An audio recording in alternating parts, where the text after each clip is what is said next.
Hello po mga kababayan, si Dante Maravillas. Pag-usapan po natin yung testimony po ni NBI Director Matibag, Melvin Matibag, na masasabi natin mga kababayan na isang direct hit sa criminal mind ni Sara Duterte. Lalo nung mabanggit niya mga kababayan yung mga statements ni Baste na isa ring pagbabanta sa ating Pangulong Bongbong. So kung makikita natin yung banta sa ating Pangulo mula mismo sa pamilya Duterte, hindi lang mga kababayan mula kay Sara Duterte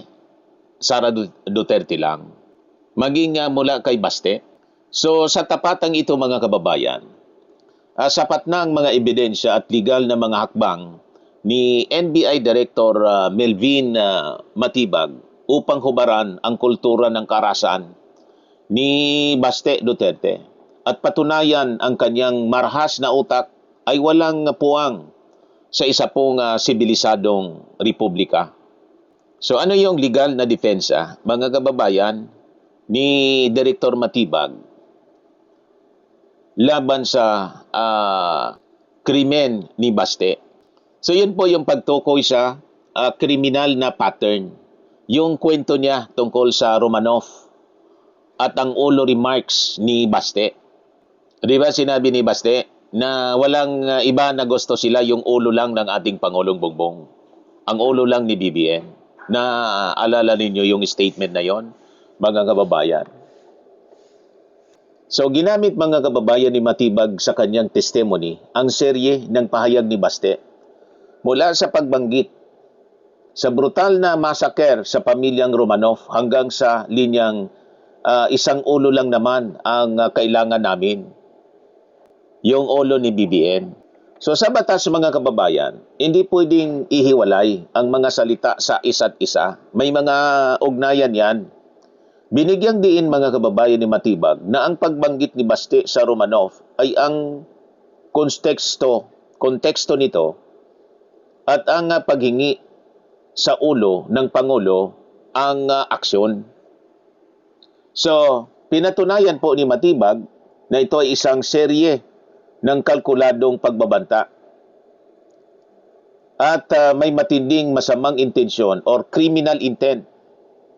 Hindi lang sa isang simpleng biro o bugso ng damdamin tulad ng gusto nilang palabasin mga kababayan. So ano yung kahalagahan nito? So ipinapakita nito na mataas ang legal na basihan ng National Bureau of Investigation sa pamumuno mga kababayan ni Director Matibag. May sapat na ebidensya upang kasuhan si Baste ng grave threats sa ilalim po ng revised penal code. So yun. So dito tayo nakikita natin yung si Matibag bilang isang tagapagtanggol ng ating Estado versus itong si Baste bilang isang utak kriminal mga kababayan. So ano yung information dito? Ang pampublikong pag-udyok ni Baste sa rally ng Rage Coalition gamit ang kwentong Romanov at ang pagbabanta sa ulo ng ating Pangulo. Parang yung parehas yung magkapatid. Diba si Sara, ini-imagine niya na tanggalan ng ulo yung ating Pangulo. So nakikita natin yung criminal mind ng mga Duterte. Talagang violent. Yung mga plano po, ang mga krimen ay nangyayari mula sa pagpaplano. Una sa plano pa lang. Tapos yung execution siyempre. So pinalagan mga kababayan ni Matibag ang depensa ni Baste na ito ay free speech. Ayon kay Matibag, ang malayang pagpapahayag ay natatapos niya kapag ito ay nag-udyok na ng krimen. Correct. Nang ikwento ni Baste ang pag-ubos sa mga Romanov at hinihingi ang ulo ng presidente sa harap ng maraming tao, lumampas siya sa linya at pumasok sa krimen ng inciting to sedition o panunulsol mga kababayan sa pag-aalsa. Yan ang punto ni Director Matibag. So ano yung importance nito mga kababayan? Sinalungat ni Matibag po ang maling katwiran ni Baste. Ipinapaalala nito sa publiko na ang batas ay may pangil laban sa mga politikong ginagamit po ang kanilang posisyon upang maghasik ng kaguluhan po sa ating lipunan. Ngayon, si Matibag bilang simbolo po ng kaayusan versus itong si Baste bilang simbolo naman ng karahasan na makikita natin sa kanyang mga pananalita. Pati sa itsura po, makikita natin. So ito yung magkaibang muka ng dalawang opisyal mga kababayan. Si Matibag na kalmado at nakabatay sa ebidensya sa korte. At si Baste na sumisigaw sa rally tungkol sa massacre, yung Romanov.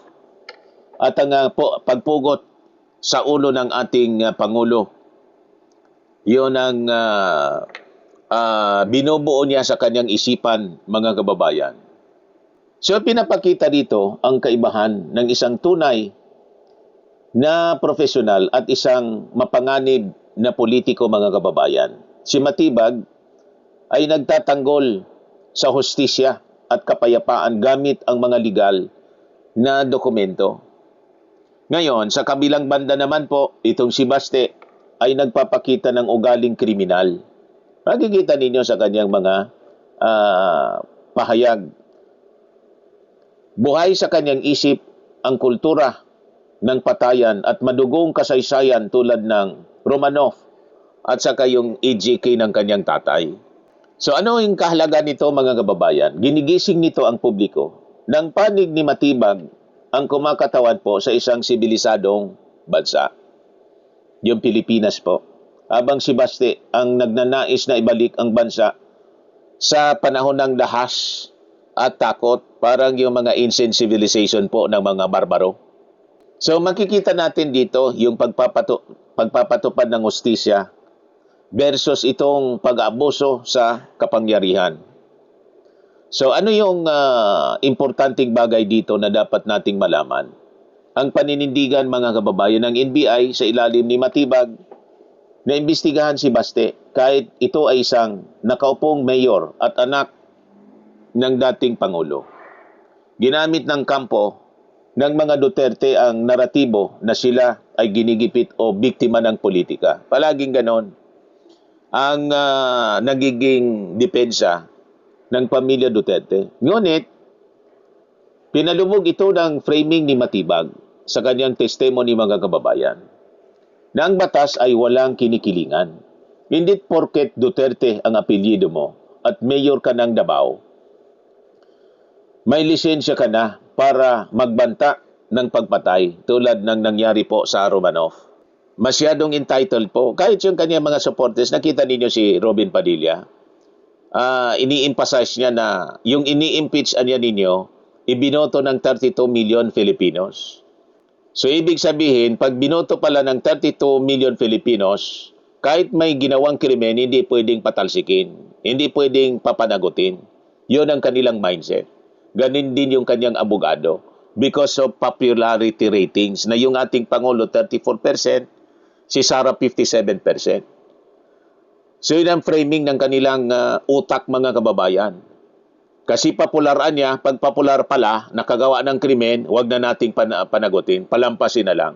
May gano'n na ori ng mindset sila. So si Matibag mga kababayan, ang patunay na no one is above the law. Na yun man dapat ang sinusunod natin. So ano yung kahalaga nito mga kababayan? Nabubura ang pabiktima na drama ni Baste dahil pinapakita ng NBI ng investigasyon ay tugon lamang sa kanyang sariling mga mararahas na salita. Correct.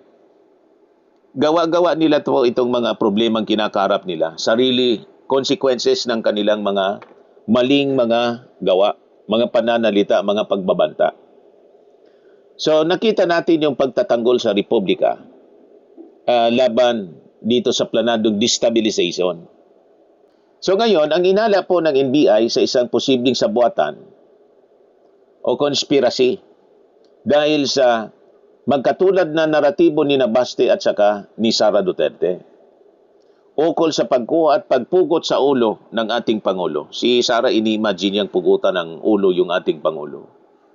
Matindi, mga kababayan. Kaya sabi ko nga, kung hindi natin ito, kung palalampasin natin ito, ito yung titingalain ng next generation. Kaya nagiging marahas po yung mga kabataan ngayon, kasi nga po, natingala nila ito, natangad sabi dito sa amin. Nakita kasi viral siya sa media at ipinagtatanggol ang kanyang mga kakilala at kaibigan. Di ba? Siyempre, isipin ng mga bata, may kasabihan po tayo na sa mata ng mga bata, kahit na mali, ang sa mata ng bata ay tama. Kapag yun na ginagawa ng mga matatanda, kung ano daw na ginagawa ng mga ma-refresh natin, kapag kung ano ang ginagawa ng mga matatanda, kahit na mali daw, sa mata ng bata ay tama. So that is a dangerous precedent, mga kababayan. So, sinangot-lungat ni Matibag, mga kababayan, ang pamilya Duterte dito. Nang pagdugtungin ni Matibag ang kwentong Romanov at yung ulo remarks ni Baste. Sa mga banta ni BP Sara, naging malinaw na sa publiko na hindi ito aksidente po. Ito ay tinitingnan bilang isang koordinadong atake o sabwatan upang pabagsakin ang gobyerno ng ating Pangulong Bongbong. Si Matibag ang tumatayong kalasag ng bansa laban sa banta ng kudeta at mula sa kampo po ni Baste at saka ni Sara. So, nilalagay nito si Matibag sa posisyon ng isang protektor ng demokrasya. Habang si Baste Duterte ay nailalagay sa posisyon ng isang destabilizer na naghahasik po ng rebellion. So nakikita natin at ng ating mga mamamayang Filipino yung criminal mind ni Baste Duterte. So ang pagbuwag sa depensang political speech at yung hyperbole na sinasabi nila. Ano yung mga argumento dito, mga kababayan? Ang pagtatangka ng kampo po ni Baste na ituring na isang ordinaryong political rhetoric o matatalinhagang salita lang daw ito, mga kababayan. Ang kanyang mga pahayag ay isang despiradong pag-iwas sa pananagutang kriminal. Kalintulad din ito ng sinabi ng defense ni Sara Duterte na free speech yung pagbabanta ni Sara. So free speech pala yun na sinabi ni Sara na nangontrata na siya. May kinausap na siyang tao para patayin yung ating Pangulo. Imagine that. Yan ang mga kababayan, palusot nila na malabong paniwalaan ng mga mamamayang Filipino. Sa larangan, mga kababayan, ng batas at kriminal na psikolohiya, ang intensyon ng isang akusado, mens rea, ay hindi sinusuri ng hiwalay sa kanyang mga kilos po. Nang sadyang banggitin po ni Baste ang brutal na pag-utos ng pamilyang Romanov, sa pamilyang Romanov, itinatag niya ang isang malinaw at madugong president sa isip ng kanyang mga tagapakinig. Ito ay isang tahasang paganda upang bigyang matwid ang susunod niyang banta, ang pagkuha sa ulo ng ating Pangulo. So, nakikita ng mga tao dito ang criminal mindedness ng pamilya Duterte. Lalo na dito sa binitawang mga salita ni Baste. Ngayon, ito yung argumento dito, mga kababayan. Paano natin pagtitiwala ng isang opisyal ng gobyerno nang takbo ng utak ay nakadisenyo sa anarkiya po? Ang marahas na pag-iisip ni Baste ay hindi lamang usapin ng masamang bokabularyo po, kundi isang malinaw na banta sa pambansang seguridad po.